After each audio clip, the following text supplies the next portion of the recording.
Hello friends, this is Dr. Sudhir Nagarkar, Library and Information Science, Paper 2, Unit 1, Role of Information in Planning, Management, Socio-Economic, Cultural, Educational and Technological Development. हा point जो आहे तो या ठिकाणी आपण पाहत आहोत. तर सुरुवातीपासून आपण लायब्ररी आणि इन्फॉर्मेशन सायन्सचा अभ्यास करताना 10 युनिट जे आहेत ते महत्त्वाचे असतात आणि हे 10 युनिट आपल्याला तोंडपाठ असले पाहिजे. हे आपण नेहमी सांगत असतो की सिलेबस मधले सर्व 10 युनिट हे तोंडपाठ पाहिजेत. त्यामधील इन्फॉर्मेशन युनिट नंबर 1 जे आहे इन्फॉर्मेशन हा युनिट आपण या ठिकाणी पाहत आहोत. तर इन्फॉर्मेशन मध्ये डेटा इन्फॉर्मेशन नॉलेज विजडम हे सुरुवातीला पाहिलं आपण आणि नंतर इन्फॉर्मेशन लाईफ सायकल हे मागच्या व्हिडिओमध्ये जनरेशन कलेक्शन स्टोरेज आणि डिसमिनेशन हे पण पाहिलेलं आहे.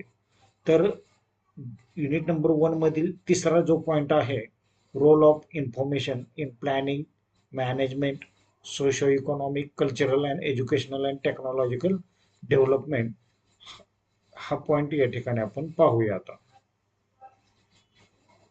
या ठिकाणी आपण माहितीची भूमिका पाहत आहोत.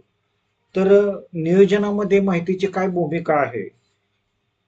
कोणत्याही कार्याचे नियोजन करताना योग्य आणि अचूक माहितीची आवश्यकता असते, ज्यामुळे अचूक निर्णय घेणे शक्य होते.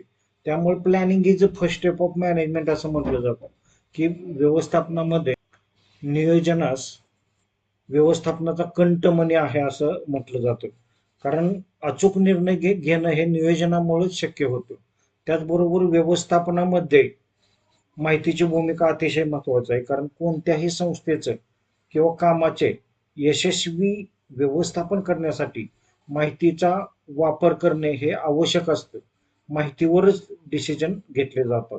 त्याचबरोबर राष्ट्रीय विकास व ग्रंथालय देशाच्या प्रगतीमध्ये ग्रंथालये आणि माहिती केंद्रे जे आहेत ते अतिशय महत्वाची भूमिका बजावत असतात.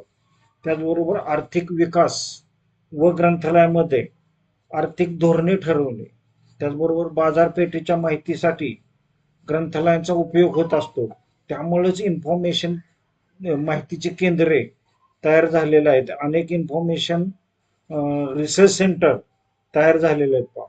त्याचबरोबर कृषी विकास ग्रंथालय, कारण कृषी शेतीचा विकास जर झाला तरच माणूस समृद्ध सुखी समृद्ध बनू शकतो.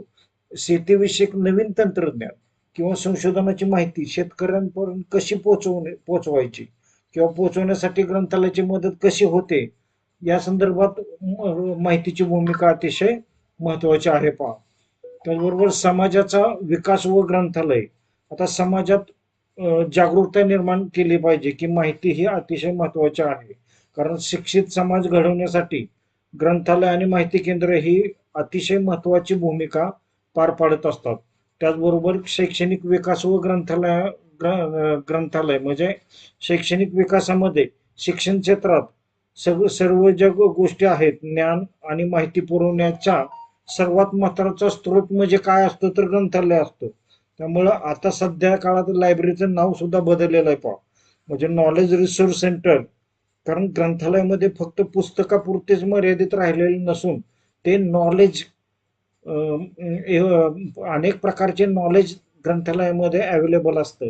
त्यामुळे त्याला नॉलेज रिसोर्स सेंटर असं म्हटलं जातं. त्यामुळे शैक्षणिक विकास झाला तरच देशाची प्रगती होते. सांस्कृतिक विकास झाला तरच देशाची प्रगती होते. आपल्या संस्कृतीचा वारसा जतन करून ठेवला जातो. पुढच्या पिढीसाठी पुढील पिढीपर्यंत जी माहिती पोहोचवण्याचे काम जे असतं ते ग्रंथालय करत असते. त्यामुळे थोडक्यात सांगायचे झाले तर समाजाच्या विविध क्षेत्रामध्ये ग्रंथालयांचा असलेला सहभाग हा या ठिकाणी दर्शवलेला आहे. आणि त्यामध्ये असणारी माहितीची भूमिका जी आहे त्या माहितीच्या भूमिकेमुळं आज समाजाचा विकास या ठिकाणी झालेला आहे. आता या ठिकाणी रोल ऑफ इन्फॉर्मेशन मध्ये आपण माहितीचा अभ्यास करताना माहिती नसती तर आपण निर्णय कसे घेऊ शकतो, निर्णय घेतले असते का? तर ऑब्विसली याचं उत्तर नाही आहे. कारण information is equal to decision making असं म्हटलं जातं. कारण माहिती म्हणजे काय, तर योग्य म्हणजे ॲक्युरेट इन्फॉर्मेशन मिळणं गरजेचं असतंय. वेळेवर टाइमली इन्फॉर्मेशन मिळणं गरजेचं असतंय. रिलेव्हंट डेटा जो असतो, उपयोगी पडणारा डेटा, त्यालाच इन्फॉर्मेशन असं म्हटलं जातं. कारण निर्णय घेण्यासाठी माहिती हा आधार असतो. नियोजन आणि नियंत्रणासाठी इन्फॉर्मेशन गरजेचे असते. त्याचबरोबर अनिश्चितता कमी होते. माहितीमुळे काय होतं, तर अनिश्चितता कमी होते आणि कार्यक्षमता वाढत असते. त्यामुळे information is equal to decision making असं म्हटलं जातं. कारण माहिती शिवाय व्यवस्थापन शक्य नाही. योग्य माहितीमुळे योग्य निर्णय घेतले जातात. त्यामुळे कच्च्या डेटावर प्रक्रिया केल्यानंतर इन्फॉर्मेशन तयार होते आणि माहितीचे आकलन झाल्यानंतर नॉलेज तयार होतं. आणि नॉलेजच्या आधारावर, ज्ञानाच्या आधारावर निर्णय घेताना विजडम जो असतो, शहाणपण येत असते आणि त्यामुळेच योग्य निर्णयामुळं विकास होत असतो, म्हणजे डेव्हलपमेंट होत असते. अशा प्रकारे इन्फॉर्मेशन, नॉलेज, डिसिजन आणि डेव्हलपमेंट हे यामध्ये माहितीची भूमिका अतिशय महत्वाची आहे. पहा, आता या ठिकाणी आपण प्लॅनिंग मध्ये माहितीची भूमिका काय आहे, तर मगाशी पण मी बोललो की धोरण आपल्या कार्याची धोरणं ठरवण्यासाठी माहिती अतिशय महत्वाचं कार्य करते. त्याचबरोबर भविष्यकालीन अंदाज बांधता येतो. आता फ्युचरमध्ये काय डिसिजन घ्यावं लागेल, भविष्यामध्ये आपल्याला काय योजना कराव्या लागतील, या संदर्भातील अंदाज आपल्याला बांधता येतो. त्याचबरोबर संसाधनांचे नियोजन करता येते. कारण आता सरकारी जनगणना डेटा वापरून योजना तयार करते. आता याचं प्लॅनिंगचं एक खूप मोठं उदाहरण म्हणजे सध्या काळात सरकारला अनेक अनेक डिसिजन घ्यावे लागतात. मात्र जनगणना करून त्या जनगणनेनुसार लोकांच्या गरजा भागतील का नाहीत, त्याचं प्लॅनिंग करावं लागतं. त्याच्यासाठी जनगणना करावी लागते आणि त्याचा डेटाचा वापर करून माहितीमध्ये रूपांतरित होते की या लोकांच्या सर्वांच्या गरजा काय आहेत आणि त्यानुसार लोकांच्या गरजा पूर्ण करण्यासाठी ध्येय धोरण आखणे, भविष्यकालीन अंदाज बांधणे, अशा प्रकारे संसाधनांचे नियोजन करावं लागते. त्याचबरोबर role of information in management, त्यामध्ये सुद्धा डिसिजन मेकिंग, कंट्रोल, कोऑर्डिनेशन आणि प्रॉब्लेम सॉल्विंग हे येतं. आता लायब्ररीचं उदाहरण जर पाहिलं आपण, तर सर्क्युलेशनचा डेटा वापरून नवीन पुस्तके खरेदी करणे. आता सर्क्युलेशनचा जो डेटा असतो त्याच्यामुळे आपल्याला लक्षात येते की कोणत्या विषयाच्या पुस्तकांना मागणी जास्त आहे, कोणत्या ऑथरच्या पुस्तकांना मागणी जास्त आहे, किंवा कोणत्या टॉपिकवर जास्त माहिती विचारली जाते. अशा प्रकारे मॅनेजमेंट करताना, लायब्ररीचं मॅनेजमेंट करताना सर्क्युलेशनचा डेटा वापरून आपल्याला नवीन पुस्तकांची खरेदी करू शकतो. अशा प्रकारे रोल ऑफ इन्फॉर्मेशन म्हणजे डेटा बेस जो आपण बनवलेला असतो, इंटिग्रेटेड लायब्ररी मॅनेजमेंट सॉफ्टवेअर आपण वापरलेला असतं आणि त्याच्यावरून आपल्याला सर्क्युलेशनचा डेटामधून इन्फॉर्मेशन आपल्याला कळत असते. त्याचबरोबर role of information in socio economic development. आता या ठिकाणी सोशो इकॉनॉमिक डेव्हलपमेंट कधी होणार आहे, तर रोजगाराची निर्मिती झाली तर, गरिबी कमी करणे किंवा आर्थिक धोरणे तयार करणे, हे सोशो इकॉनॉमिक डेव्हलपमेंटची उदाहरणं आहेत. आता शेतीसाठी हवामानाची माहिती कोण देतं, तर जे तापमान ठरवणारे ज्या ऑर्गनायझेशन आहेत किंवा हवामान खात्याचं जे हे आहे, तर ते इन्फॉर्मेशन कलेक्ट करत असते की सध्या काळामध्ये टेम्परेचर किती आहे आणि शेतीसाठी कोणतं टेम्परेचर आवश्यक आहे, ते इन्फॉर्मेशन प्रोव्हाइड करत असते. त्यामुळं इन्फॉर्मेशनवरच सोशो इकॉनॉमिकल डेव्हलपमेंट अवलंबून असते. त्याचबरोबर role of information in cultural development. आता एक लक्षात घ्या की ग्रंथालयामध्ये सांस्कृतिक जतन करण्यासाठी, प्रिझर्वेशनसाठी अनेक पुस्तकांचा संग्रह केलेला असतो. म्हणजे एकदम हस्तलिखित असतात, त्यांचं डिजिटायझेशन केलं जातं किंवा जुन्या काळातील परंपरा ज्या आहेत त्यांच्या रूढी परंपरांचं जे नॉलेज आहे, त्या ज्ञानाचा प्रसार कोणत्या माध्यमातून केला जातो, तर त्या हस्तलिखितांचे डिजिटायझेशन करून लोकांपर्यंत इन्फॉर्मेशन प्रोव्हाइड केली जाते. म्हणजे ऍक्च्युली भूतकाळाचा अभ्यास करून वर्तमान काळातील समस्या सोडवणे आणि भविष्याचा वेध घेणे म्हणजे कल्चरल डेव्हलपमेंटचा आपण अभ्यास करावा लागतो. त्यासाठी डिजिटल आर्काइव्ह आपण बनवलेले असतात पहा. अशा प्रकारे role of information and in educational development. आता शैक्षणिक विकास जर साधायचा असेल, शिक्षणाची गुणवत्ता वाढवायची असेल, तरी माहितीची भूमिका अतिशय महत्वाची असते पहा.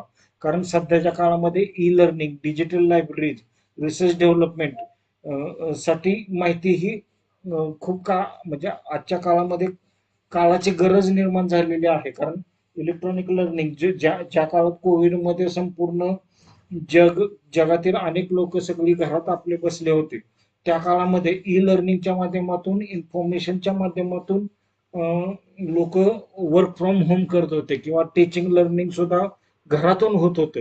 म्हणजे त्यावेळेला डिजिटल लायब्ररीचा वापर केला गेला. त्याचबरोबर रिसर्च डेव्हलपमेंटसाठी सुद्धा इन्फॉर्मेशनची गरज असते पहा.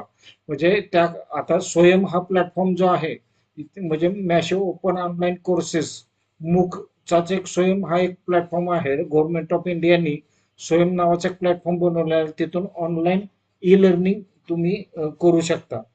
आणि बऱ्याच ठिकाणच्या खूप मोठ्या मोठ्या संस्थांच्या डिग्र्या तुम्ही या ठिकाणी घेऊ शकता. जसं की IGNOU, Indira Gandhi national open युनिव्हर्सिटीची डिग्री सुद्धा त्या ठिकाणी तुम्ही घेऊ शकता. त्याचबरोबर ई बुक्सच्या माध्यमातून तुम्ही इन्फॉर्मेशन कलेक्ट करू शकता. ऑनलाईन जर्नलच्या माध्यमातून इन्फॉर्मेशन कलेक्ट करा. त्यामुळं माहितीची भूमिका जी आहे ते एज्युकेशनल डेव्हलपमेंट मध्ये सुद्धा अतिशय महत्वाचे आहे.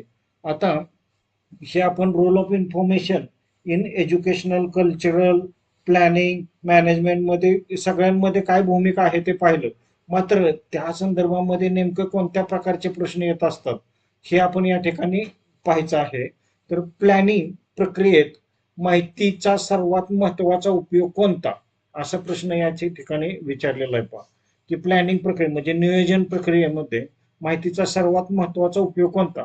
आता डेटा स्टोरेजसाठी उपयोग आहे, फोरकास्टिंग अँड डिसिजन मेकिंगसाठी आहे, का कल्चरल प्रिझर्वेशनसाठी आहे, का सर्क्युलेशन कंट्रोलसाठी आहे. ह्याच्यात सगळ्यात महत्वाचा उपयोग जो आहे, कारण planning is a first step of management असं म्हटलं जातं. आणि फोरकास्टिंग अँड डिसिजन मेकिंगसाठी प्लॅनिंग मध्ये माहितीची भूमिका अतिशय महत्वाची असते. मगाशी पण मी सांगितलेलं आहे पहा. त्यामुळे या प्रश्नाचं उत्तर जे आहे हे बी आहे. कारण नियोजनामध्ये भविष्यातील अंदाज बांधणे व योग्य निर्णय घेण्यासाठी आवश्यक असते. माहिती ही अतिशय आवश्यक काम करत असते. त्यामुळं याचं उत्तर आहे ते बी हे उत्तर आहे पहा. आता मॅनेजमेंटच्या कोणत्या कार्यात माहितीचा सर्वाधिक वापर होतो. या ठिकाणी मोटिवेशन, डिसिजन मेकिंग, स्टाफिंग आणि बजेटिंग हे पर्याय दिलेले आहेत. आता मॅनेजमेंटच्या कोणत्या कार्यात, तर डिसिजन मेकिंग साठी. मग अशा आपण पाहिलं की डेटा, इन्फॉर्मेशन, नॉलेज आणि विजडम. आता ज्या वेळेला इन्फॉर्मेशनचं रूपांतर नॉलेजमध्ये होतं, त्यावेळेला नॉलेजचा वापर करून आपल्याला डिसिजन घ्यावं लागतं. त्यामुळं व्यवस्थापनातील सर्वात महत्वाचे कार्य म्हणजे काय, तर डिसिजन मेकिंग. डिसिजन मेकिंग जर चुकलं तर बरेच लॉस होऊ शकतो, विकास खुंटला जाऊ शकतो. त्यामुळे जे पूर्णपणे माहितीवर आधारित असते, म्हणजे कुठलीही डिसिजन घ्यायचं म्हटलं तर इन्फॉर्मेशन घेऊनच ते डिसिजन घ्यावं लागतं. त्यामुळे मॅनेजमेंटच्या कोणत्याही कार्यात माहितीचा सर्वाधिक वापर कशात होतो, तर डिसिजन मेकिंग मध्ये होत असतो. पुढचा प्रश्न आहे, खालीलपैकी कोणता घटक सोशो इकॉनॉमिक डेव्हलपमेंट मध्ये माहितीच्या भूमिकेचे योग्य उदाहरण आहे. इथं book classification, weather information for farmers, cataloguing rules आणि बाइंडिंग ऑफ बुक्स. आता सोशो इकॉनॉमिक डेव्हलपमेंट मग आपण शेतकऱ्यांचं उदाहरण पाहिलेलं आहे. कारण book classification it is related to only library, cataloguing rule आणि बाइंडिंग ऑफ बुक्स हे सुद्धा ग्रंथालयाशी संबंध आहेत.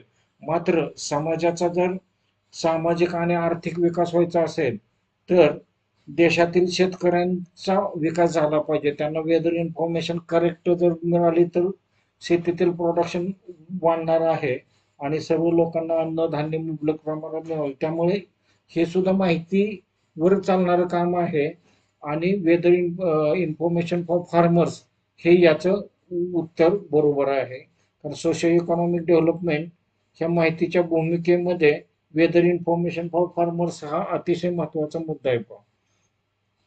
पुढचा प्रश्न जो आहे तो कल्चरल डेव्हलपमेंट मध्ये माहितीची भूमिका काय आहे. आता knowledge storage, heritage preservation, data processing आणि इन्फॉर्मेशन रिट्रॉव्हल. कल्चरल डेव्हलपमेंट म्हणजे सांस्कृतिक विकास जो आहे. आता जुन्या काळामध्ये माहिती ही संस्कृती व परंपरा जतन करण्यासाठी हेरिटेज प्रिझर्वेशन केलं जातं.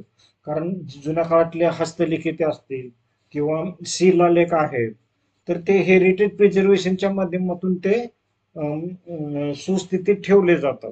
म्हणजे नुसतं नॉलेज स्टोरेज करणे म्हणजे हे नाही, तर हेरिटेज म्हणजे काय तर जे भूतकाळामधील जे घडलेल्या घटना आहेत किंवा लिहून ठेवलेले सगळे पुरावे आहेत, नकाशा आहेत, दगडावर कोरलेली गोष्टी आहेत, नाणी आहेत, अशा बऱ्याच गोष्टी आहेत ते हेरिटेज प्रिझर्वेशन मध्ये येत असतात. डेटा प्रोसेसिंग ही करंट सध्या काळातले गोष्टी आहेत. मात्र इन्फॉर्मेशन रिट्रॉव्हल सुद्धा डेटा बेसमधून इन्फॉर्मेशन रिट्रॉव्ह करणे. मात्र कल्चरल डेव्हलपमेंटमध्ये हेरिटेज प्रिझर्वेशन बी हे या ठिकाणी उत्तर बरोबर दिलेलं आहे. पहा पुढचा प्रश्न आहे तो पाचवा, एज्युकेशनल डेव्हलपमेंट मध्ये माहितीचा मुख्य उद्देश काय आहे. Entertainment, knowledge creation and learning, preservation आणि डिसेमिनेशन. आता शैक्षणिक विकासामध्ये एंटरटेनमेंट हा माहितीचा मुख्य उद्देश असणार आहे का, नसणार आहे. किंवा नसतं प्रिझर्वेशन करणे असणार आहे का, नाहीये. किंवा नसतं डिसेमिनेशन करणार असणार का, नाही. तर नॉलेज क्रिएशन अँड लर्निंग म्हणजे ज्ञानाची निर्मिती करणं आणि ज्ञान घेणं म्हणजे शिकणं. म्हणजे बी हे या ठिकाणी योग्य उत्तर दिलेलं आहे. कारण शिक्षणामध्ये माहितीचा उपयोग हा ज्ञान निर्माण करण्यासाठी असतो आणि शैक्षणिक विकास जर घडवायचा असेल तर माहितीचा मुख्य उद्देश हा एज्युकेशनल डेव्हलपमेंटमध्ये नॉलेज क्रिएशन अँड लर्निंग हा आहे. पुढचा प्रश्न या ठिकाणी दिलेला आहे. पहा टेक्नॉलॉजिकल डेव्हलपमेंटमध्ये माहितीचा सर्वात महत्वाचा उपयोग कोणता. आता स्टोरेज करणे हा आहे का, innovation and research, reading, circulation. आता नसतं स्टोरेज करून उपयोग होणार आहे का टेक्नॉलॉजिकल, नाही ना. कारण स्टोरेज केलेलं आहे जे आहे त्याचं आउटपुट काय असणार आहे, इनोव्हेशन अँड रिसर्च म्हणजे संशोधन आणि त्याचं मध्ये इनोव्हेशन जर झालं तर जो भविष्यामध्ये टेक्नॉलॉजीचा उपयोग होणार आहे. त्यामुळे नुसतं विडिंग करणं, विडिंग म्हणजे काय तर काढून टाकणं. आता ग्रंथालयामध्ये काही पुस्तके वीड आउट केले जाते, विडिंगची प्रोसेस राबवली जाते. किंवा सर्क्युलेशन करणं म्हणजे काय तर वितरण करणं, देवाणघेवाण करणं. मात्र इनोव्हेशन अँड रिसर्च हा पर्याय या ठिकाणी एकदम ॲक्युरेट आहे, योग्य आहे. त्यामुळे याचं उत्तर बी या ठिकाणी उत्तर दिलेलं आहे. कारण नवीन तंत्रज्ञान आणि संशोधनासाठी माहिती अत्यंत अत्यावश्यक असते आणि त्यामुळं इनोव्हेशन अँड रिसर्च हे याचं उत्तर दिलेलं आहे. पहा त्याचबरोबर खालीलपैकी कोणता पर्याय माहितीचा प्लॅनिंग रोलला सर्वाधिक योग्य आहे.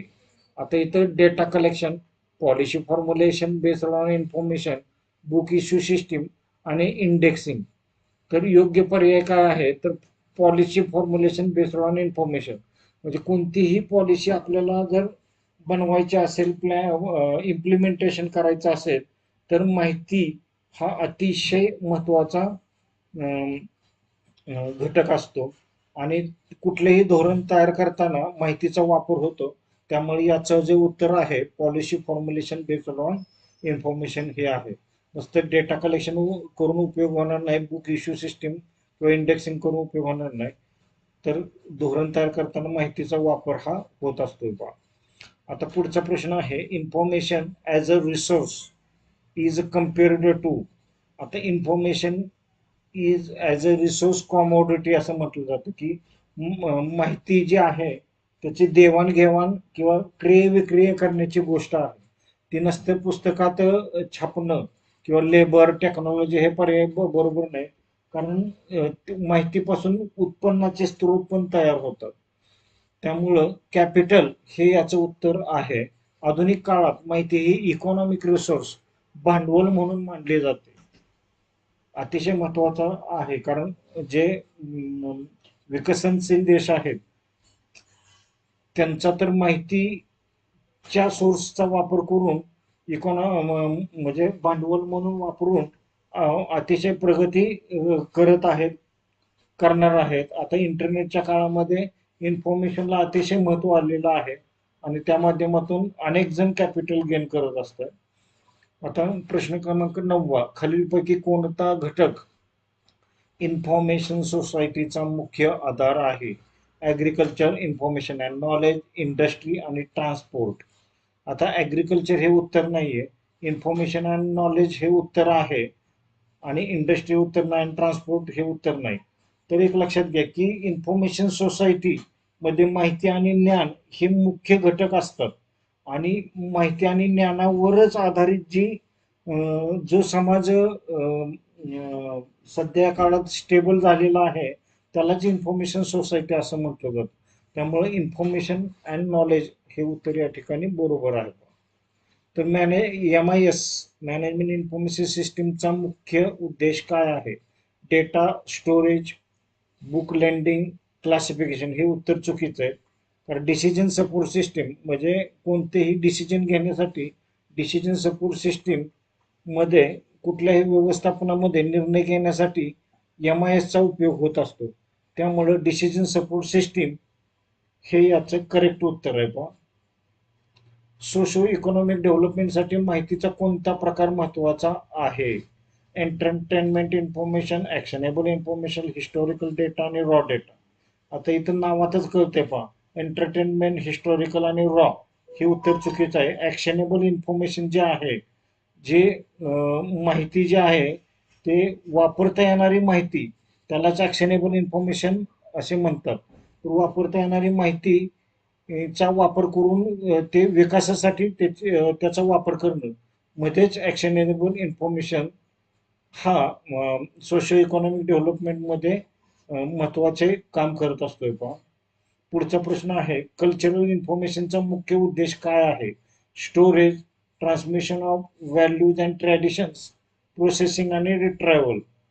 आता एक लक्षात घ्या की कल्चरल इन्फॉर्मेशन म्हणजे सांस्कृतिक मूल्य जे आहेत, सांस्कृतिक ठेवा जो आहे तो पुढील पिढीपर्यंत पोहोचवण्यासाठी कल्चरल इन्फॉर्मेशन ही अतिशय महत्वाची असते. म्हणजे transmission of values and tradition.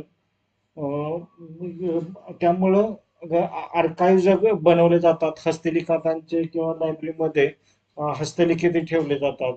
त्यामुळे कल्चरल इन्फॉर्मेशन जो आहे त्याचा मुख्य उद्देश आहे की सांस्कृतिक मूल्ये पुढील पिढीपर्यंत पोहोचवणे. पुढचा प्रश्न आहे, एज्युकेशनल डेव्हलपमेंटमध्ये खालीलपैकी कोणती सेवा महत्वाची आहे? आता इथं SDI, digital library access, reading आणि बायडिंग. तर याचं उत्तर आहे डिजिटल लायब्ररी ऍक्सेस. कारण डिजिटल लायब्ररी जर विद्यार्थ्यांना ज्ञान सहज उपलब्ध करून देत असते आणि त्या माध्यमातून डिजिटल लायब्ररीच्या माध्यमातून any time available 24/7 available library ही 24/7 अवेलेबल असते.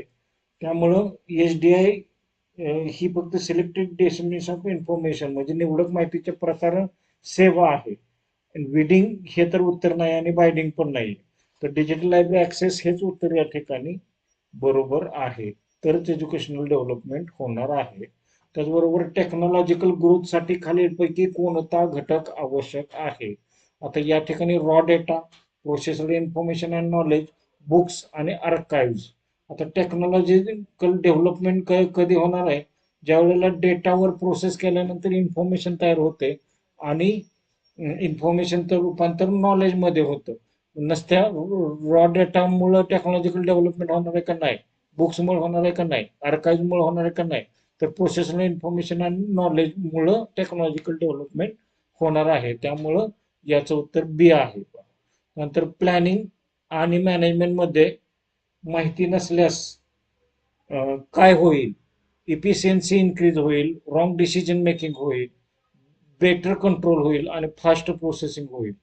आता नसल्यास हा प्रश्न निगेटिव्ह विचारलेला आहे. पहा, बऱ्याच वेळेला असल्यास आणि नसल्यास बऱ्याच वेळेला विद्यार्थी पटकन प्लॅनिंग आणि मॅनेजमेंट मध्ये माहिती असल्यास असं चुकून वाचलं जातं. पहा, तर इफिशियन्सी इन्क्रीज कधी होणार आहे? असल्यास होणार आहे. बेटर कंट्रोल कधी होणार आहे, असल्यास होणार आहे. फास्ट प्रोसेसिंग कधी होणार आहे, असल्यास. मात्र इथं माहिती नसल्यास म्हणजे रॉंग डिसिजन मेकिंग होऊ शकतं. तर या ठिकाणी निगेटिव्ह प्रश्न विचारल्यामुळे याचं उत्तर काय आहे, माहितीशिवाय निर्णय चुकीचे होऊ शकतात. त्यामुळे बी हे उत्तर या ठिकाणी बरोबर दिलेलं आहे. आता इन्फॉर्मेशन कॉन्ट्रीब्युट्स टू इकॉनॉमिक ग्रोथ. आता इथं storing books, improving productivity, cataloguing आणि इंडेक्सिंग हे पर्याय दिलेलं आहे. तर इन्फॉर्मेशन कॉन्ट्रीब्युट्स टू इकॉनॉमिक ग्रोथ, तर माहिती ही इकॉनॉमिक ग्रोथसाठी काय काय उपयोग पडते, स्टोरिंग बुकसाठी उपयोगी पडते का इम्प्रूव्हिंग प्रोडक्टिव्हिटीसाठी. तर एक लक्षात घ्या की माहितीमुळे कार्यक्षमता आणि उत्पादन वाढत असतं. त्यामुळे फक्त स्टोरिंग बुक्स करणं हा उद्देश नाहीये, किंवा कॅटलॉगिंग पण नाही किंवा इंडेक्सिंग पण नाही. इम्प्रूव्हिंग प्रोडक्टिव्हिटी ही इकॉनॉमिक ग्रोथचा भाग आहे. त्यामुळे याचं उत्तर बी आहे. पुढचा प्रश्न आहे, इन्फॉर्मेशन लिटरसीचा विकास कोणत्या क्षेत्रात सर्वाधिक झालेला आहे. तर कोणत्या क्षेत्रात जास्त उपयोग झालेला आहे, तर एज्युकेशनल क्षेत्रामध्ये इन्फॉर्मेशन लिटरसी. कारण इन्फॉर्मेशन लिटरसी हे लायब्ररी सायन्समध्ये जास्त प्रमाणात अभ्यासलं जातं. मात्र इन्फॉर्मेशन लिटरसी हा प्रत्येक व्यक्तीच्या आयुष्यातील महत्वाचा पार्ट आहे आणि शैक्षणिक क्षेत्रामध्ये याचा जास्त वापर केला जातो. आता पुढचा प्रश्न आहे, which of the following is the best describes the role of information in the development. Static resource, dynamic and strategic resource, passive resource आणि सेकंडरी रिसोर्स. आता या ठिकाणी माहितीचा डेव्हलपमेंटमध्ये काय रोल आहे कशाचा, तर डायनॅमिक अँड स्ट्रॅटेजिक रिसोर्स हे याचं उत्तर आहे. कारण माहिती ही गतिशील आणि धोरणात्मक स्ट्रॅटेजीचे साधन असते आणि भविष्याचा वेध घेण्यासाठी, डिसिजन मेकिंग करण्यासाठी.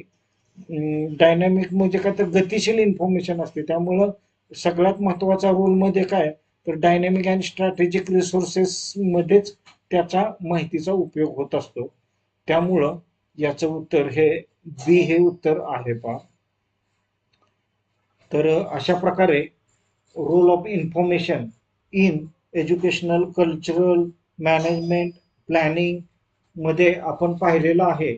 आणि त्या संदर्भातील आवश्यक असणारी इन्फॉर्मेशन जे आहे, MCQ ची इन्फॉर्मेशन जे आहे, जे मल्टिपल चॉईस क्वेश्चन मध्ये जे विचारले जातात सेट नेट परीक्षेसाठी, त्याचबरोबर अनेक लायब्ररी सायन्सच्या ज्या भरती प्रक्रियामध्ये अनेक स्पर्धा परीक्षा घेतल्यासाठी सर्वांसाठी हे युनिटमधील हा रोल ऑफ इन्फॉर्मेशन हा पॉइंट अतिशय महत्वाचा आहे. त्यामुळं सर्वांनी याचा अभ्यास करायचा आहे. All the best. Thank you very much.